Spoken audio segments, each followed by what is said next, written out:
সত্যটা হচ্ছে যে কেন জানি এখন আর জোর করতে মন চায় না। মনে হয় যা হওয়ার তা তো হবেই। জোর করে কি বদলানো যাবে? অতীতে নিজের দিকে বুঝিয়ে বলার যে আগ্রহ, আপ্রাণ চেষ্টা ছিল, বর্তমানে সেটা আর খুঁজে পাই না।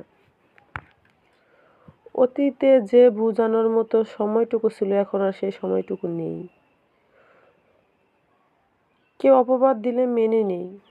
মূলত এখন আর তর্কে জড়াতে ইচ্ছে হয় না। নিজের পক্ষে দুটো কথা বলবো সেই শক্তিটুকুও পাই না। সব কিছুর উপর থেকে কেমন যেন মন উঠে গেছে।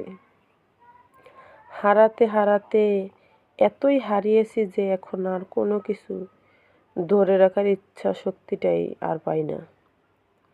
কপালে থাকলে থাকবে, না থাকলে হারিয়ে যাবে, এই ভেবে চুপচাপ নিয়তির দিকে তাকিয়েই থাকি। আমার সাথে যা ঘটার তা তো ঘটবেই, সে 2 দিন আগ আর 2 দিন পরই। আমি নিজেই নিজের সবচেয়ে বড় শত্রু। জীবনে এমন কিছু ভুল করে ফেলেছি যার মাসুল আমি কোনো দিন দিয়ে শেষ করতে পারবো না। আমার সেই সুন্দর দিনগুলো, সেই হাসি খুশি সময়গুলো আমি নিজের হাতেই নষ্ট করেছি।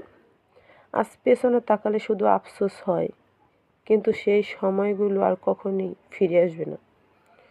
সবচেয়ে বেশি কষ্ট লাগে এটা ভেবে যে আমার আজকের এই অবস্থার জন্য আমি ছাড়া আর কেউ দায়ী নয়।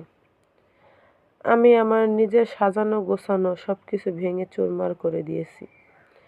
নিজের ভালো সময়গুলোকে কেন যে হেলায় হারিয়ে ফেললাম তার কোনো উত্তর আমার কাছে আজ নেই।